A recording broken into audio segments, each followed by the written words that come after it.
एक आसान सी बात हम समझते हैं कि ठंडी के दिनों में दोस्तों हम ऊनी वस्त्र क्यों पहनते हैं और वही ऊनी वस्त्र हम गर्मी के दिनों में क्यों नहीं पहनते। और एक है दोस्तों कि कोई वस्तु कितना गर्म है और कितना ठंडा, ये हम कैसे समझ सकते हैं। तो दोस्तों इन सारे सवालों का जवाब छुपा है एक ही चीज में और वो है ऊष्मा। जी हाँ दोस्तों, आज उसी पर होगी हमारी क्लास, यानी ऊष्मा के बारे में मैं आप लोग को समझाने वाला हूँ।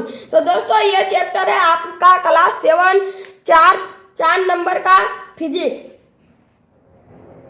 तो दोस्तों पढ़ाने से पहले मैं आप लोग को पूरे पाठ परिचय करा देता हूँ अच्छी तरह से।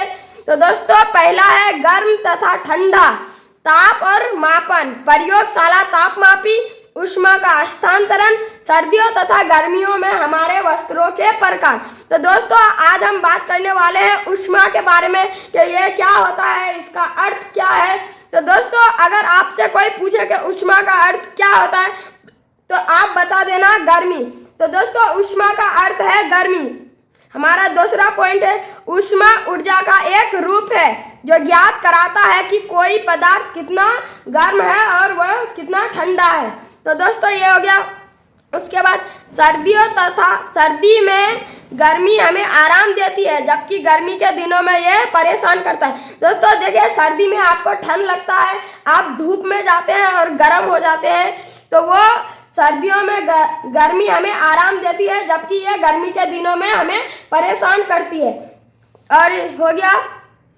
उसके बाद है हम हमेशा गर्मी के गर्म दिनों और ठंडे के सर्द दिनों के बारे में सुनते हैं। आप बहुत लोगों से सुनते होंगे कि गर्मी के दिनों के बारे में और ठंडे के दिनों के बारे में।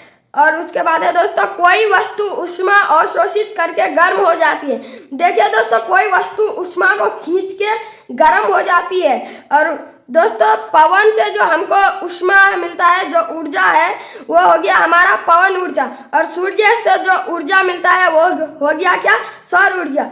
ये देखिए दोस्तों हम यहाँ ऊष्मा यानी सूर्य से जो ऊष्मा मिलता है तो ऊष्मा ऊर्जा का एक रूप है, इसलिए हम ऊर्जा भी बोल सकते हैं। तो सूर्य से मिलने वाला क्या होगा, सौर ऊर्जा। तो दोस्तों आप लोग को अगर ये क्लास 7 का चैप्टर नंबर 4 या फिर कोई भी सब्जेक्ट का अगर नोट चाहिए तो हमारे दिए हुए स्क्रीन पर आप लोग उस मोबाइल नंबर पर कांटेक्ट कर सकते हैं जिसमें आपको अच्छे तरह का हर सब्जेक्ट का नोट मिल जाएगा। तो दोस्तों ये वही चैप्टर है ऊष्मा। और देखिए दोस्तों उसमें और भी है ऊष्मा। इसी प्रकार कोई वस्तु ऊष्मा खोकर ठंडी हो जाती है। आप देखिए कोई वस्तु यहीं पे ऊष्मा खींचकर गर्म हो जाती है और कोई वस्तु यहीं पे ऊष्मा को खोकर ठंडी हो जाती है। बर्फ बहुत ठंडी होती है जबकि उबलता पानी बहुत गर्म होता है। देखिए दोस्तों जो फ्रिज में होता है बर्फ, वो आप छू कर देखिएगा, वो बहुत ठंडी होती है जबकि उबलता पानी बहुत गर्म होता है। उबलते पानी में आप हाथ दे सकेंगे नहीं, क्योंकि वो बहुत गर्म होता है। तो दोस्तों बर्फ बहुत ठंडा होता है, क्यों, ऊष्मा खो देने के कारण बर्फ बहुत ठंडा होता है। वहीं उबलता पानी बहुत गर्म होता है, क्यों, क्योंकि ऊष्मा का अवशोषण करके वो बहुत गर्म हो जाता है। तो दोस्तों उबलता पानी गर्म क्यों होता है, क्योंकि वो ऊष्मा को अवशोषण यानी खींचता है अपनी ओर, इसलिए वो गर्म हो जाता है। और बर्फ बहुत ठंडा होता है क्योंकि वो ऊष्मा को खो देता है, इसलिए।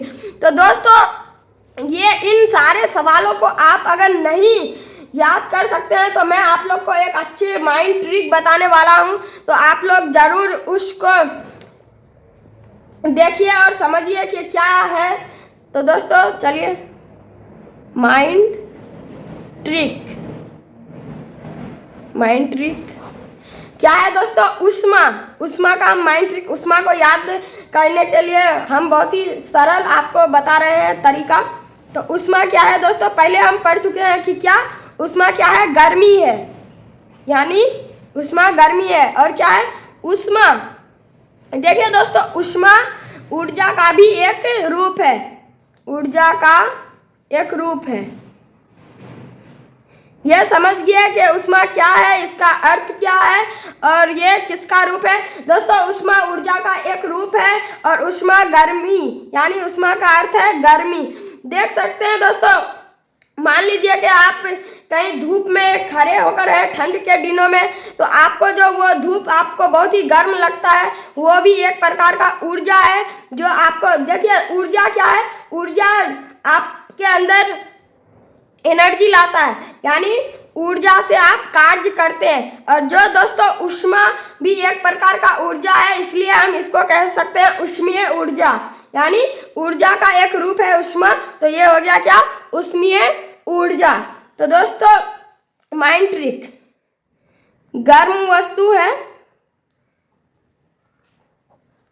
गर्म वस्तु है क्या, ऊष्मा का अवशोषित करके। गर्म वस्तु कैसे होती है, ऊष्मा को अवशोषित करके, यानी खींच करके, ऊष्मा अवशोषित करके करती है। और वही हो गया क्या, आपका हो गया ठंडी वस्तु। ठंडी वस्तु कैसे होती है, ऊष्मा खो देती है, इसलिए वो ठंडी हो जाती है, खो देती है। देखिए दोस्तों, गर्म वस्तु, अगर आपको पूछे कोई कि गर्म वस्तु गर्म क्यों होता है, तो आप लोग बता देना कि वस्तु, गर्म वस्तु ऊष्मा को अवशोषित करती है, इसलिए वो क्या, गर्म हो जाता है। और वहीं ठंडी वस्तु हम देखें तो ऊष्मा खो देती है, यानी ऊष्मा को वो छोड़ देती है, तो इसलिए वो ठंडी हो जाती है। दोस्तों फिर मैं आप लोग को एक बार कहता हूँ कि आप लोग को किसी भी तरह का नोट चाहिए तो हमारे दिए हुए नंबर, यानी स्क्रीन पर जो नंबर है उससे आप कांटेक्ट कर सकते हैं दोस्तों। और दोस्तों इस चैप्टर में जो भी आप लोग को डाउट है वो कमेंट बॉक्स में बताकर आप लोग ज़रूर सुलझा सकते हैं। तो दोस्तों फिर अगले क्लास के लिए जय हिंद, जय भारत।